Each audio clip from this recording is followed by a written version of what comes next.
Drake is the most famous Jewish person on earth. Khaled is the most famous Palestinian in the world. But neither one of them has said anything about this at all. I do really feel sorely undereducated on the whole thing. Like, I really don't know what the fuck I'm talking about, but that's never stopped me before. And I'm just like, I've never seen any information that presents anything other than this is a one-sided, asymmetric genocide against a powerless group of people. And like, oh, they attacked us. So, nigga, we finally have an excuse to wipe these motherfuckers off the face of this planet. Oh, Israel is cowering under the foot of Hamas and the Palestine. Like, again, maybe somebody can educate me on some context or whatever, but for all I can see, it just seems like a powerful ass nation backed by Western powers blowing the faces off of babies. That's all it's a red flag. I just said my grace and then I ate. Got a particular taste. What were you saying about testicular taste? Particular taste. Oh, that's crazy. I heard that. Okay. Yeah. Wow. Okay. That's wild. What's going on with me? I don't know. Black men versus single mothers is also a topic, but that's not what that one was. Black men having issues with single mothers. Shit. Well, hell, I'm pretty sure black women have an issue with baby daddies. Well, not in the same vein. So not really. Like, you ask a woman, like, would you date a man who has kids? So there are many that'll say no, 100%, but it's not the flavor at all. It's not like, oh, he's a disgusting, dirty, bad decision making, dusty nigga. It's like, Yeah, that's true. They are a lot more flexible with it in that regard. Whereas we're like a single mother. You are the singular individual point at which our society failed, bitch. Like, that's kind of the rhetoric it's just in my perspective, from what I'm seeing. Extreme rhetoric, yeah. I feel like that's got to be like a lot of like online rhetoric, and then like one out of every 5 niggas might say some wild shit like that. But the majority of us, we might be like, I would rather start a family, or hey, I got kids, she's got kids. Oh, we can make it work, whatever. But most niggas ain't just out here just straight up talking crazy like that to that extent. But like, even when niggas don't talk crazy, like when you talk to people, like people in the real world, they watch their mouth in a way that people don't on the internet. As they should. Real shit. And so what that means is not so much that the internet is like just the magnification of a small group of like hyper, polarized, divided people. It's like the internet is motherfuckers being honest in a way that they're not going to do when they're talking to you in your face. But you talk to a lot of people and you really start asking them kind of penetrating questions about why they think what they think, and they start to slip up and say some crazy shit. If you really or they're like, oh, look, I really don't want to get into that right now. Exactly. You know what I mean? Like, we can talk about something else, or I don't like to get political. Like, Bob, who are you gonna vote for? Dave. Whoa. Take it easy now. So anyway, I was fucking my wife in her ass, right? And you can see once you start bumping up against them what they really, really believe, but don't want to tell you. I don't like to get into it too heavy like that. I'm not really political. I'm just vibing. I'm just chilling. Like, okay, look, you hate women. It's cool. Like, that's real. But to your point, that's not everybody, and that's not everything. And I'm not saying it's like the majority of what the internet represents, but just is a lot of people in the streets that think some crazy shit. For sure. Big facts. I be trying to say that shit, but man, niggas don't listen to me. You know what I mean? Yeah. Yeah, I mean, well, fuck it. We already here. But first off, let's go ahead and introduce the show. Welcome, everybody, to Waving the Red Flag, the #1 dating relationship, baby mama, baby daddy, single mother, single father podcast in the universe. It's your boy, Josh. It's Eddy. Broken families only. Broken families only, nigga. Gang. You know what I'm saying? We don't believe in marriage. If you ain't got no daddy, take your ass over here. Bring your ass over here. Right. Welcome home. Yeah, absolutely. Do you have parental issues? Join us. Join us. I don't either. Well, actually, I do. But anyway, the next up, we got to, tell the people what Alvin is, because he's always somewhere fixing either someone's problem or the problem of a nation. And this week, it's the latter. You know what I'm saying? Alvin is actually somewhere in the Middle East trying to conduct negotiations between 2 countries who are not seeing eye to eye, to put it extremely mildly. And we pray for his success and his valor and his return. AB certified free Palestine. Absolutely, gang, nigga. I've been thinking about this shit a lot, and okay, so I know what I just said about like I'm not political, I don't really get into it too heavy and blah blah blah. I do really feel sorely undereducated on the whole Yeah. thing. Like I really don't know what the fuck I'm talking about, Yeah. but that's never Same. stopped me before. And I'm just like, I've never seen any information that presents anything close to anything other than this is a one-sided, asymmetric genocide against a powerless group of people. Like that's I'm not seeing anything else that says anything else to me. And I don't see no, oh, Israel is cowering under the foot of Hamas and the Palestine. Like, again, maybe somebody can educate me on some context or whatever, but from all I can see, it just seems like a powerful ass nation backed by Western powers blowing the faces off of babies. That's all I'm seeing. That's what it boils down to, yeah, for you. It don't seem that complicated. I don't know. Yeah, no, I feel it. I feel it because I mean, and we talked about it a little bit yesterday. I'm with you. Like, hey, I still haven't done like all the research on it, but still, it's just like it doesn't take a whole lot to just see kind of what's going on, at least from a moral standpoint. Right, like, and then because I mean, bro, like Palestine has been like oppressed for 80 years. Yeah, man, like niggas been saying free Palestine. Shout out to Zach Fox. Free Palestine. Free TK. R.I.P. Betty White. She ain't dead before when she died, because I know it's coming up.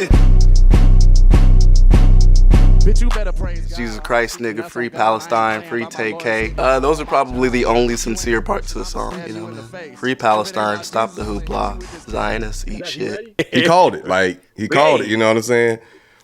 But bro, like it's so messed up.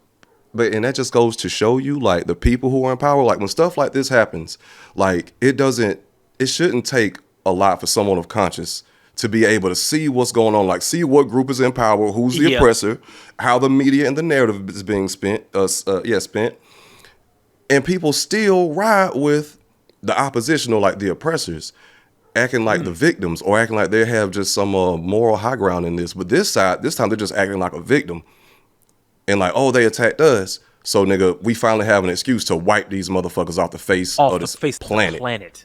That's very interesting. Okay, so a terrorist organization attacked you. We're not going to talk about what happened before that for the last 80 fucking years, or the fact that that your nation is slapped on top of another pre-existing nation, splitting them in two. We're not going to talk about that. Terrorist organization does some fuck shit. So now you're going to eradicate 2 million people, half of which are children. Okay, interesting. Yeah. Man, I saw like this real disturbing video on like Twitter.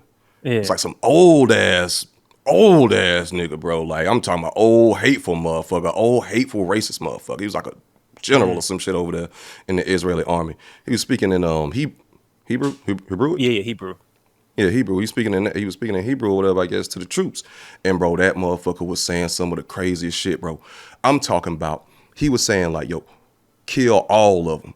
Go into their homes, start shooting. Murder. These is the enemy. Get them. Like, bro, like, I'm dead ass. I ain't never seen the most psychopathic street killer from any of the worst parts of America talk like that about somebody else. You know what I'm saying? That's that like, ethnic kill genocide the shit. family. Like, yeah, it's absolute genocide, bro. Like, and that's shooting babies, all that kind of shit.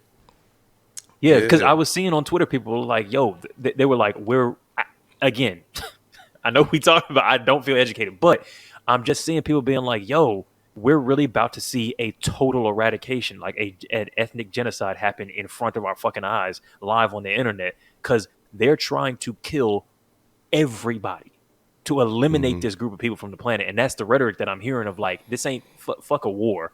We want to eliminate this group of people from from the planet. Right. We finally got a reason. Like they finally gave us like a little bit of an excuse. They slapped our wrists after we've been beating the shit out of them, bearing them for the last 80 years. They finally slapped our wrists in a way that was like, yeah, we got the green light on there. Oh, like, we about to show you something. Like, okay. There was a post I would actually like to read, since neither one of us are educated enough to speak specifically on this topic. Yeah. But it's post from Instagram, Jewish Voice for Peace. So this is actually written by a Jewish person. So We call on all people of conscience to stop the imminent genocide of Palestinians.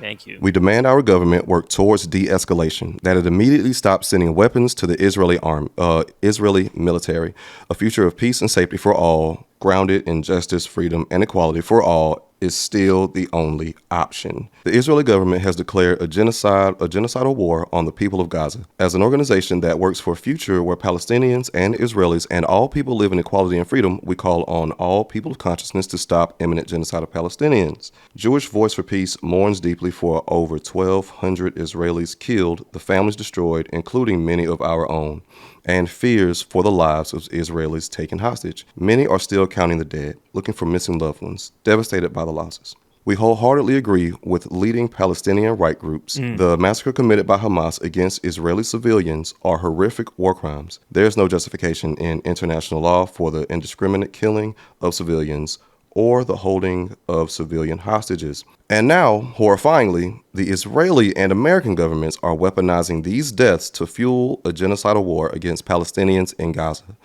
pledging to open the gates of hell. This war is a continuation of the Nakba, when in 1948, tens of thousands of Palestinians fleeing violence sought refuge in Gaza. It's a continuation of 75 years of Israeli occupation and apartheid. Already this week, over 1,000 Palestinians in Gaza have been killed. It's far more than that at this point. The Israeli government has wrought complete and total devastation on Palestinians across Gaza, attacking hospitals, schools, mosques, marketplaces, and apartment buildings. As we write, the Israeli government has shut off all electricity to Gaza. Hospitals cannot save lives. The internet will collapse. People will have no phones to communicate with the outside world, and drinking water for 2 million people will run out. Gaza will be plunged into darkness as Israel turns its neighborhoods into rubble. Still worse, Israel has openly stated an intention to commit mass atrocities and even genocide, with Prime Minister Netanyahu saying the Israeli response will reverberate for generations. Almost done. And right now, the U.S. government is enabling the Israeli government's atrocities, sending weapons, moving U.S. warships into proximity, and sending U.S.-made munitions, and pledging blanket support and international cover for any actions taken by the Israeli government. Furthermore, the U.S. government officials are spreading racist, hateful, incendiary rhetoric that will fuel mass atrocities and genocide. The loss of Israeli lives is being used by our government to justify the rush to genocide, to provide moral cover for the immoral push for more weapons and more death. Palestinians are being dehumanized by our own government, by the media, by far too many U.S. Jewish institutions. Defense Minister Yoav Gallant said that Israel is fighting human animals and should act accordingly. As Jews, we know what happens when people are called animals. We can and we must stop this. Never again means never again for anyone. That was longer than I expected, but I feel like that. Because I feel like I saw somebody else that there's like a lot of, genocide is wrong. Like colonial genocide is just wrong. So if you understand that the Holocaust is wrong, you understand that this is wrong. So I appreciate folks being like standing up and being like, look, when we said never again, we meant literally not never again, not you next.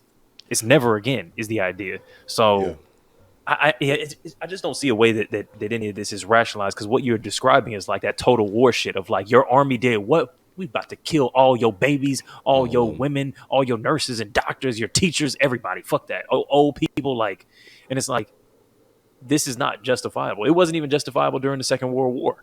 Like, none of that shit was justifiable.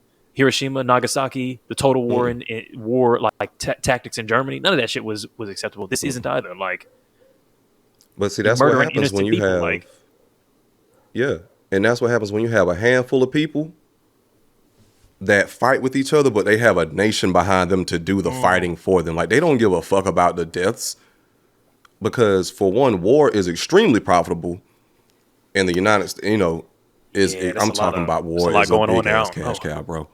So, money, bro. It's always about money. Like, at the end of the day, bro, these are just some extremely evil ass people who run these countries.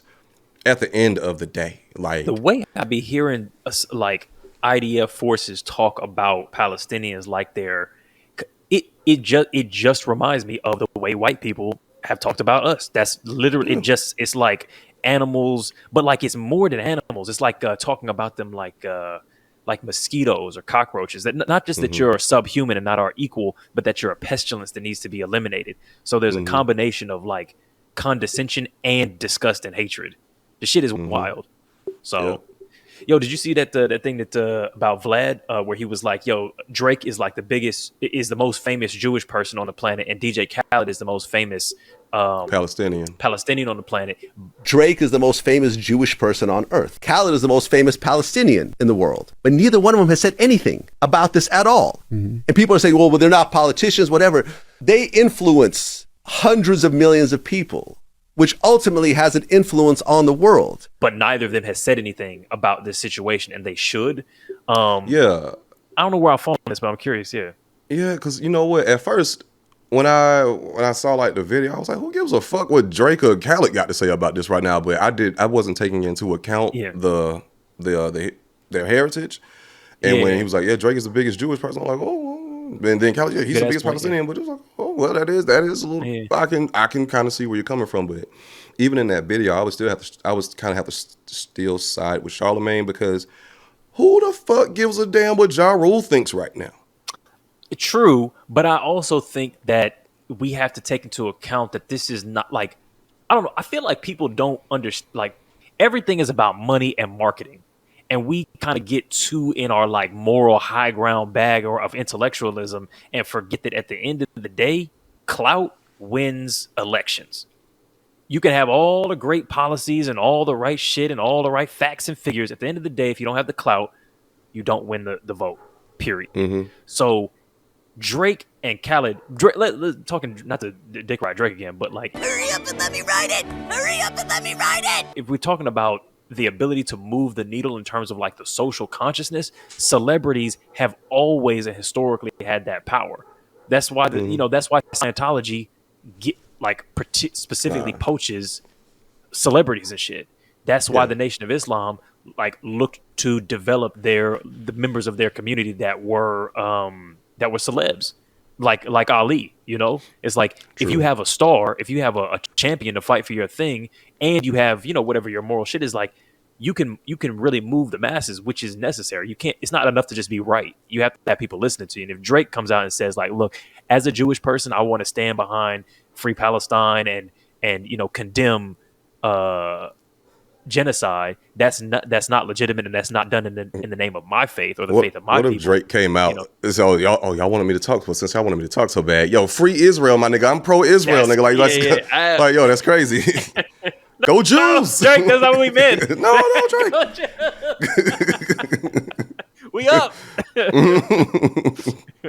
All the Jews come to the 6 after the war. No. Yeah. No, bro. Like that's because I was running through the. Yeah. No, man. Yeah. No. Let's hold off on the jokes. Yeah. We're done.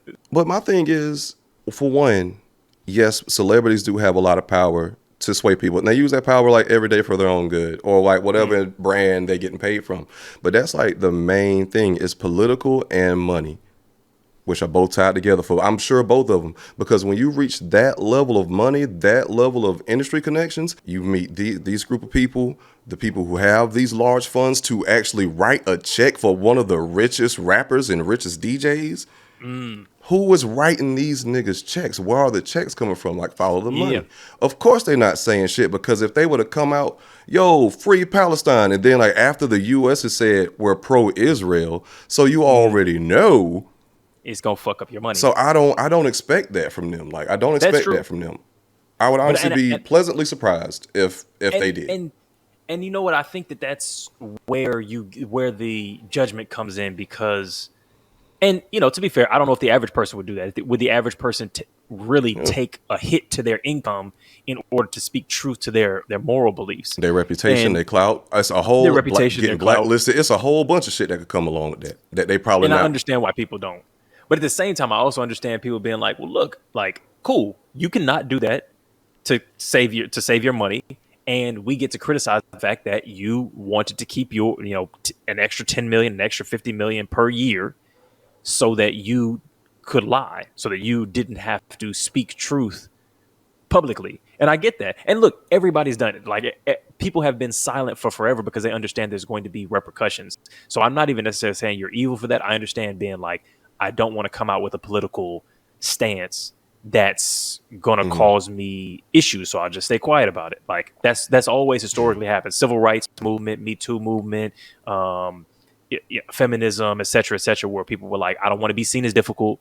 I don't want us to be seen as ruffle the feathers. X, Y, and Z. I'm trying to play both sides. You know, I don't really get into that sort of thing. Exactly. You know, so he's like, cool. I'm not black. I'm OJ. Please hire me. So people have been doing that for forever. So I understand, but yeah, my thing is still with celebrity. I'm not looking for just random celebrities to just talk about politics. I hate politics for one, for fucking one. But I'm not looking for celebrities for certain information for certain things because for one, who on earth even said that these people should be talking about this stuff if they haven't even done like their own research? I wouldn't be looking for Cardi B for any political commentary, but she does it. I'm happy she does. How would it be possible to get free health insurance, free education, and how will our student loans will be forgiven? Because a lot of people think that it's impossible, and a lot of people don't want extreme socialism. If we go into Canada, what we find is that every man, woman, and child in that country has health care as a human right. So does the United Kingdom. So does Germany. So does Sweden, France, Norway, Denmark. Bottom line is the current system works to make billions of dollars in profit for the insurance companies and the drug companies. That's its function. I want to change that. But someone like Cardi B is actually interested in it. A lot of these other niggas don't give a fuck. Yeah. And if they don't give a fuck about it and just want to hop out there, you know? I think it's basically saying like, what would it be? What would it be?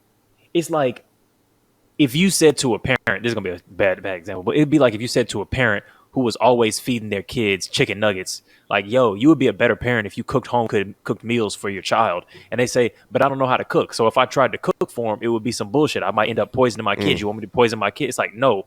What I'm saying is you are a bad parent because you have failed to put in the effort and research necessary to cater to the power that you have over this person. So in the same way, if you're a celebrity, it's like, I understand that you're stupid on it.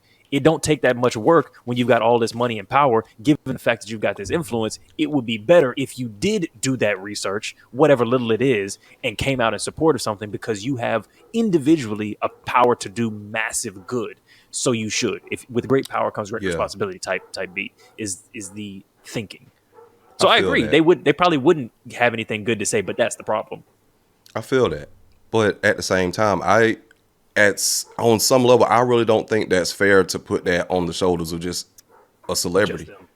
Just when waving a red flag gets like big and like niggas is like, yo, what they think about such and such topic, and it's like a topic we never even thought about. It's like, yo, I have no idea. Like, I really don't want to speak on that. I wouldn't feel like that's fair to thrust something onto me, I guess. Or maybe that's a bad example. I don't know. I mean, because I feel like the way we are, we'd be like, look, we gonna talk about it in the next episode. Like everything that comes up, we talk about. So like, I don't think there's been anything that we've shied away from speaking on. Well, I mean, come on, we just did those like, reasons. Like 5 minutes ago. But that was for a totally different reason. That was out of that was out of fear, which is a thing that I said. Like, I understand why a person does that to keep yourself safe, but not from like I don't feel like it. So, I mean, so let me clarify my baseline, because I can just hear some people being like, oh, Josh, you piece of shit. But nah, the underlying topic, I think what we're kind of getting at is the responsibility of celebrities to speak out on political issues. Yes. So, like, that's every celebrity. So, like, all celebrities, like, if you have a certain level of fame, notoriety, you need to be speaking out on you need to be like well versed in politics. Like, should you get a? It's like I don't taxes. I don't agree. Okay, I don't agree. Let me make the case. It's like, and I'm not saying I strong agree, but just since you're saying that, I'm gonna say this. It's like it's like taxes. Everybody pays taxes. All right. If you're broke, if you're middle class, if you're whatever, the more money you make, the more taxes you gotta have, right? Or the taxes you gotta pay. So it's the same thing when it comes to political action.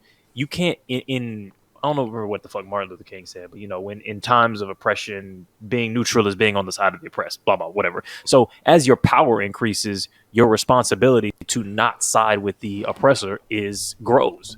So if you got $2 in your bag and that's all you got, okay, cool. Maybe you don't have as much to give to tax. If you're making 57,000 billion, you have more. So celebrities have the same responsibility to speak about politics and stand up for, political beliefs, or at the very least not stand in the way of progress that all of us do. But they also have more power, so that responsibility grows in step with that. I mean, well, they silence is damn sure not standing in the way.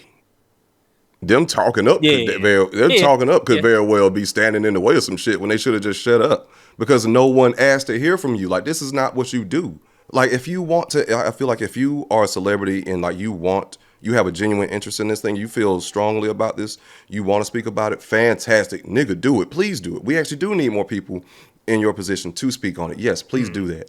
If you don't, I don't feel like we need to be forcing niggas who don't want to talk about it, who not interested in it, who don't care, to speak on some shit like that. No, that's true. I don't entirely disagree with that. I think it depends on which situation we're talking about.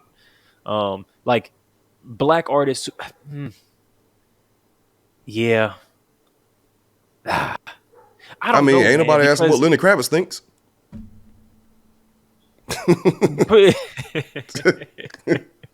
Lenny Kravitz looks good, by the way. I just saw him get thirst trapped on Twitter, man. I ain't gonna that shit. I saw that shit too. That shit caught me off. I said, "Damn, Lenny." All right. Okay, we see you. Double tap like. We see you with the 6-pack and shit. I don't know what workout routine or fucking amniotic fluid, IV drip they have these motherfuckers on, but that shit is. I like it. I like it. Did you come over with a whole new face? Kim Kardashian about 45 years old. Still looks like she's in her 30s, And Lenny Kravitz is he's like 50 something. Oh yeah, that motherfucker still look 30. Yeah. And Jared 35. Leto, that motherfucker is like 60, and he's still out here. Looking a whole 40. But I feel like when you got the dick root out, like when you still showing belly as a grown man, you really can't show belly as a grown man past like 30, really. What I you feel mean? Like when you got your midriff out, you know what I'm saying? When you got them little like them slutty outfits on, I feel like you really can't pull that off as a man past 30. But Lenny Kravitz and Jared Leto, they be doing it in their 50s. Oh, okay. I was having trouble picturing the outfit. A crop top. Think of crop tops, fishnets, pasties, any of that kind of shit. Where you got. A lot of niggas can't pull that shit off. I mean, come on, 30s or not. Oh, in general, true. But it takes a certain level of confidence. But yeah. But I feel you. I don't know. I'll just imagine like just a nigga shirtless, just with his belly out. But I get it. I couldn't pull that shit off. I know that for damn sure. Wouldn't even try. Yeah. Hey, look, I get it. It takes a particular kind of talent. I mean that's actually you. That's actually you, my boy. Hey, appreciate it. If I'm not mistaken, you was in some fishnet shit before, wasn't you? Like with the top, like you was in the fishnet. Yeah. I've definitely worn some fishnet. I definitely had the midriff out. You know what I'm saying? Titties out, slutty type vibes. But I feel like that's a thing that I do less of. Over time. Yeah.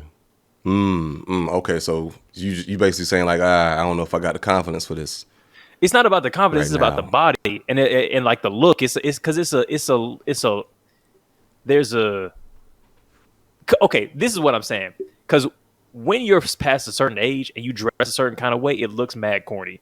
Like when you see like an old lady or an old man dressed in like they're in their 20s, it's like, pack it up, let it go. Come on, this is actually weird. This is kind of corny, Yeah. So Now, okay, so speaking of celebrities, I'm pretty sure you've been well abreast of Jada Pinkett, motherfucking Tupac Shakur. Exhausted, man. Come on, bruh. How you been dead this long and you still on old girl's mind?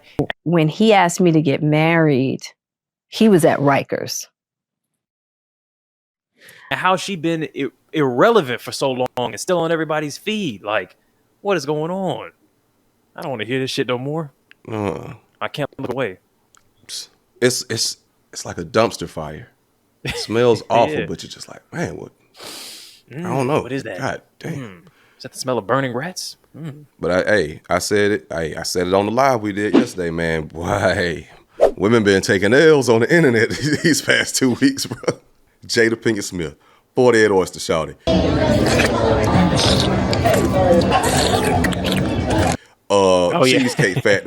Cheesecake Factory shawty. He got me at the Cheesecake Factory, y'all. I ain't getting out this car. I hate it because it could be very, very used like in the manosphere, like, oh, I told you these women, da da da. But at the same time, it's like a lot of people that just, yo, man, a woman could never do nothing wrong. It's never a woman's fault. Like a woman could just never, ever. It's always a nigga fault. But we got some examples of like, hey, I just the want to see. pool got a lot of piss in it. Okay, it's not just one party. That's facts. I want to see. Well, look, we are the way forward because what I want to see is criticism. I want to see constructive criticism because the criticism don't ever be constructive. Yeah. It's always she ate 48 oysters. Man, kill these bitches. Like, hold on, like So, yeah, don't eat 48 oysters. If somebody invites you on a date, all right, you manage your spending according to what they can spend. That's just regular ass etiquette. If you invite a homegirl out, if you're a woman and you're inviting a homegirl out to go for drink, you say, oh, it's on me. The courteous, normal etiquette is to take into account what their budget might be and spend accordingly. You don't want to fuck up their month. And we don't assume most people are rich. That's it. Yeah, I don't give a fuck. But yeah, absolutely. Yeah, you're right. But yeah, that is the normal, appropriate thing to do. But hey, everybody ain't cool like that. But going back to Jada ass, man, like, Will needs to gather the will and get the fuck up out of there. Will he or won't he?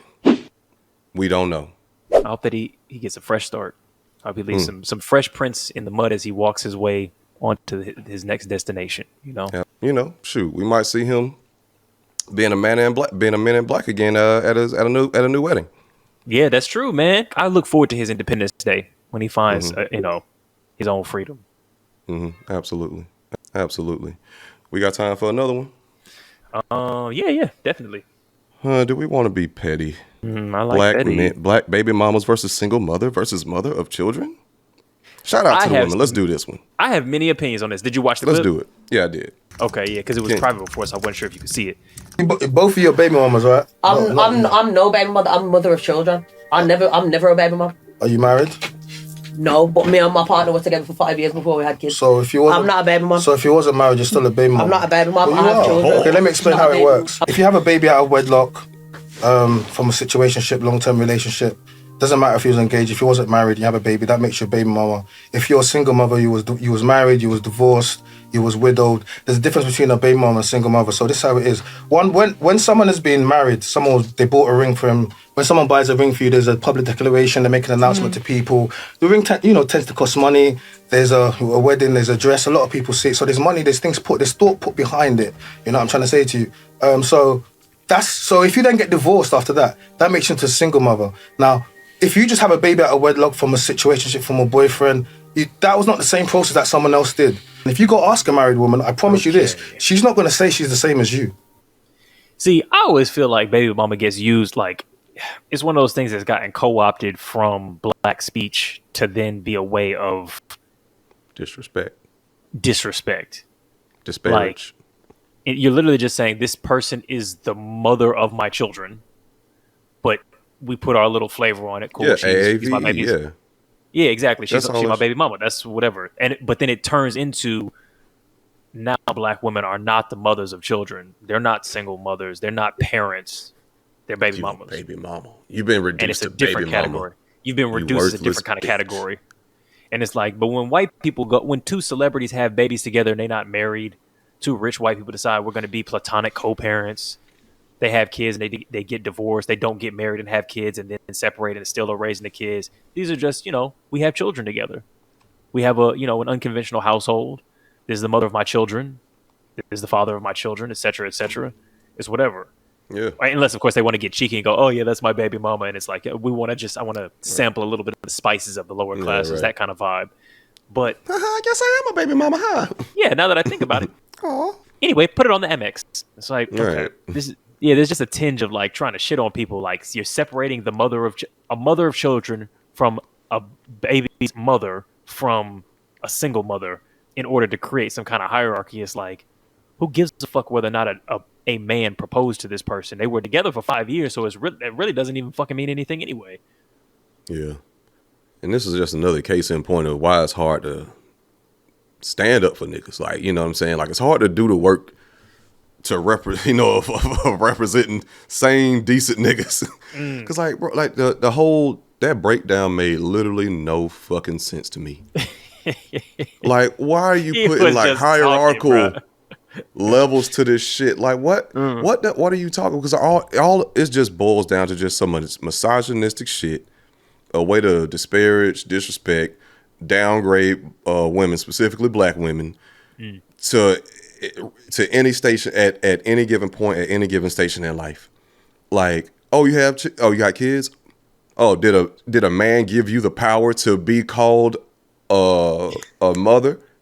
Yeah. Or did a nigga, nigga, like, listen to what he just said. He said, a man needs to imbue you with the power to declare yourself a mother of a child. As a mother of a child. What the fuck? Like, what? Fuck out of here. Fuck out of here, bro. Like, what the fuck is you talking about, my nigga? That's crazy. I didn't even catch that. That's wild. Like, so you... Where are your papers, bitch? Where are your papers, bitch? Where's your ring? Has a man anointed you as a mother? Because otherwise, you're not a mother unless I can see a man to sign for it. For real. Like, come on. And then, like, at the end, he's like, I guarantee you, like, I ask a woman who's married or who's being married, she wouldn't say that she wouldn't be looking at you like that's the same. That's just internal fucking, like, just internalized misogyny. Yeah. And like, not even true half the time. Right. And like you said at the beginning, bro, like, baby mama is just AAVE language. Like, when it came out, like, when that term was coined. Yeah. Just literally means the mother of my kids. Right. Like, that would just shorten the shit. Yeah. Like, bro, I honestly, like, I low-key didn't really want to talk about it because it was just so stupid in nature. But, yeah, nah, fuck it. This one's for the ladies. Like, let's shit on this nigga. Like, what are we, like... Is that a London thing? Is that a what?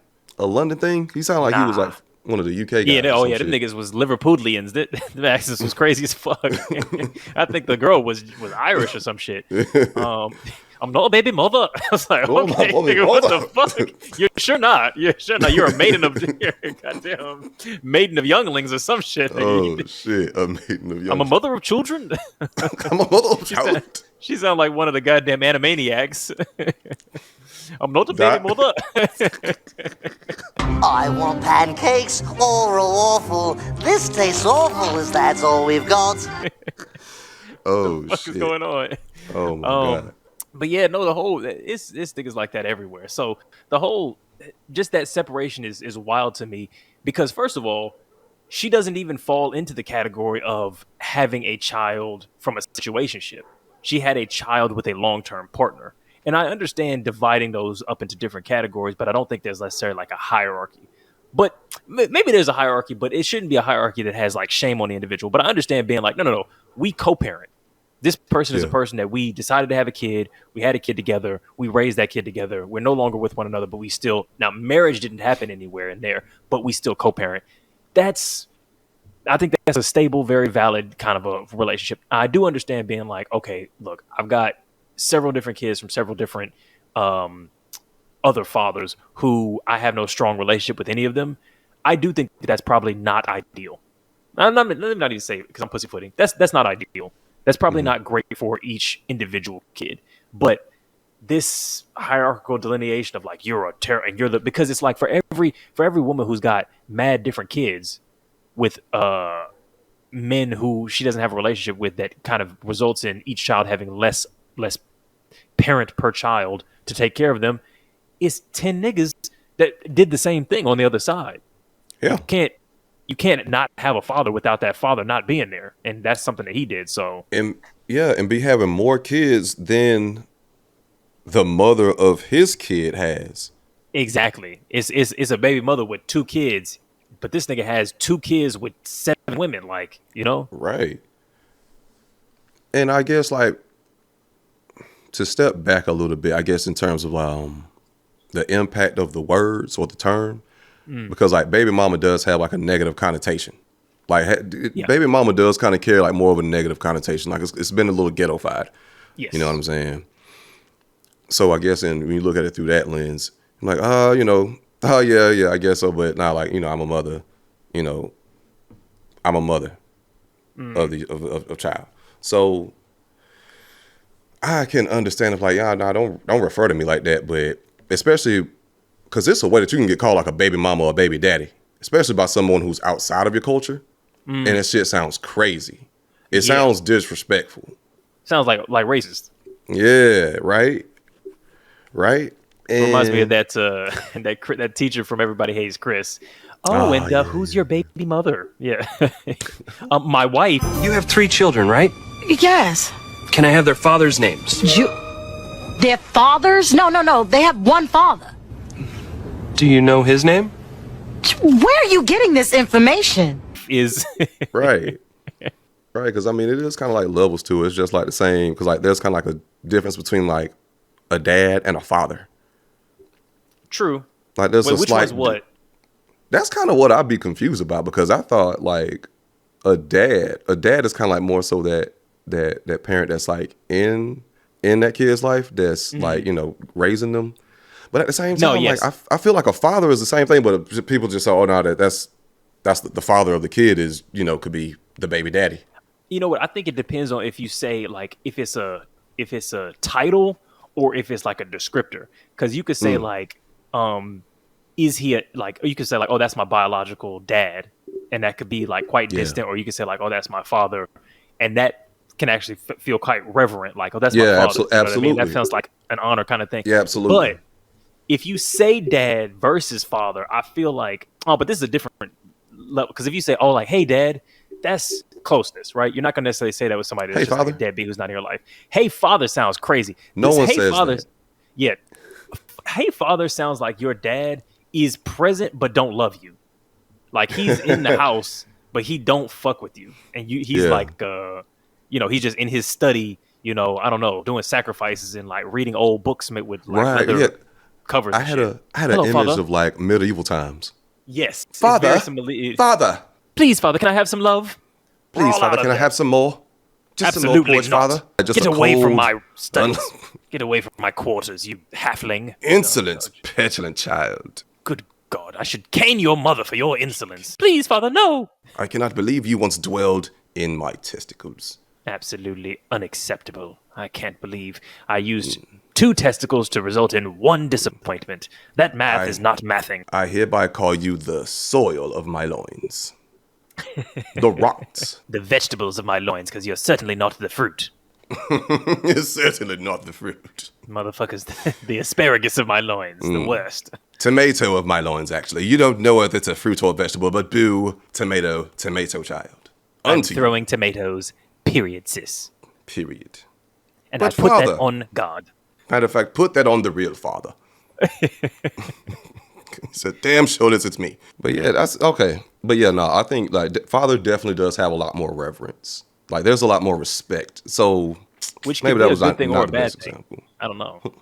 Yeah. Because I feel like too much reverence could be like, that's no longer a love relationship. That's some different shit. Can I elaborate? Yeah, I feel like, so respect is good. I'm not saying that's not good. And kind of looking at someone and going like, you've done things that make me respect you. I revere you. I look up to you. I admire you. I want to be the kind of person that you are, or I aspire towards the characteristics that you have and have cultivated. Cool. That's respect. But I do think that in order to really be close to someone, at some point, if you have too much reverence or too much respect, it's like this person is no longer close enough to an equal to really have a full relationship with them. You know what I mean? Like, it's kind of like being a groupie. Like, you can never really, if you're a fan of somebody's work, you can never really get close to them truly. And they can never really get close to you truly until y'all start to see each other as close to equals. No?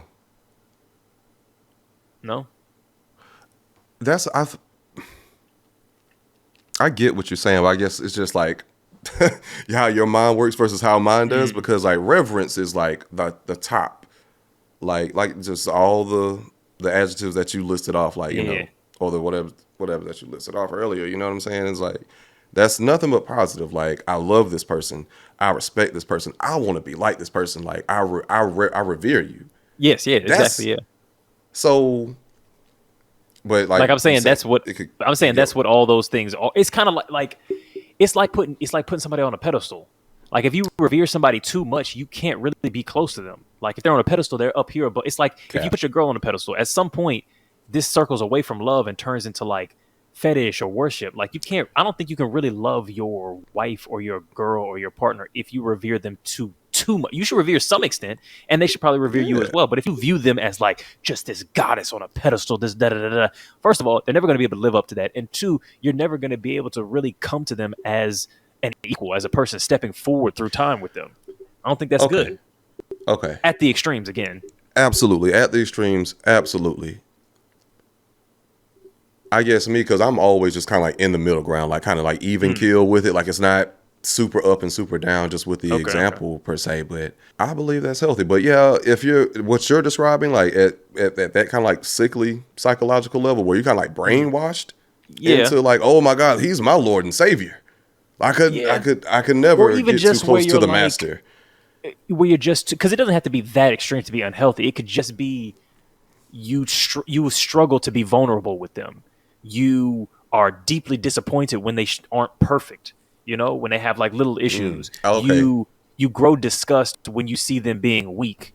Like and I think all of that stuff comes from having slightly too much reverence. It doesn't have to be to like the crazy extreme of like I worship you every day and kiss your feet every morning. It could just be if you look at this person and go like I struggle to understand the fact that you are imperfect. And the fact that sometimes I might have to check you. Like sometimes you might step on a boundary of mine and I have to, but if you're my God and I look up to you, I'm going to struggle to do that. Or if you show up one day and you're not looking your prettiest or you're not looking your strongest, you're not looking your toughest, I can't even comprehend. Like it's like when people say, oh, I didn't want to see my dad that way. And it's like, yo, my boy, he's not a God. He's a man. Just like you are. And so if you want to really see him and come to him as a man, you have to see all of what he is across time, including this weak, old, fragile person. Yeah, so true. That's what I'm trying to get at. Yeah, absolutely. Okay, so that makes now that I was able to break my mental barrier to understand where you were going from. God damn, why can't I talk? I do this every week. Good. But yeah, where you were coming from. But because like that's one thing about even with kids that don't necessarily revere their parents, but we actually have to like learn to look at our parents as just humans. Just people. And you know what I mean? That's good, yeah. And I think that'll actually kind of solve a fair amount of I won't say fair, but a decent amount of some childhood traumas that a lot of people might have. Just kind of when you realize that, look, that was just a human doing the best that they could do. Probably, well, hopefully that, if they was trying to do the best that they could do with the resources they had. And if you were in the same position, could you have done exponentially better? Maybe. But still, it's like, they're flawed. They're going to make flaws. They make mistakes. They're not perfect. They put their pants on one leg at a time. They, piss and shit. And the shit do stink. That's facts. You know what I'm saying? So, there you have it. And I think that's a pretty good spot to wrap it up on. So, definitely. Let's see here. So, what's a good one? Oh, okay. So, if your favorite celebrity isn't speaking out publicly against like genocide and acts of terrorism, you might be seeing a red flag. But if you think that just because you're a man, you have the power to imbue upon a woman the right to call herself a baby mama, the mother of a kid, or whatever the third one was, then it's definitely you that's waving a red flag. Everybody, good people. It's been Josh. It's been Eddie. Alvin should be back soon while he's out restoring peace in the Middle East. But until then, please remember to like, comment, subscribe. And if you feel so inclined to, please do turn on that notification bell, as well as join the YouTube membership, the Patreon. You can also join the membership tier on Spotify to get exclusive content. Again, make sure you have that notification bell turned on because you just never know when we're going to go live. And so when we are live every Saturday night Keep that notification bell on so you get the thing, because we're live Saturday. No lag. Night. No lag. Well, hopefully no so. delay. We can't promise that part. CP time, baby. But Wednesdays, that's the live premiere. We're not live. We're not actually talking to you in the chat. But please do stick around, stay by for that. Did I miss anything? That's everything, man. That's everything. You know? Bet that. Let's go. All right. That's the show. See See y'all next week. Yeah. Cool. Yo, you heard that Offset album?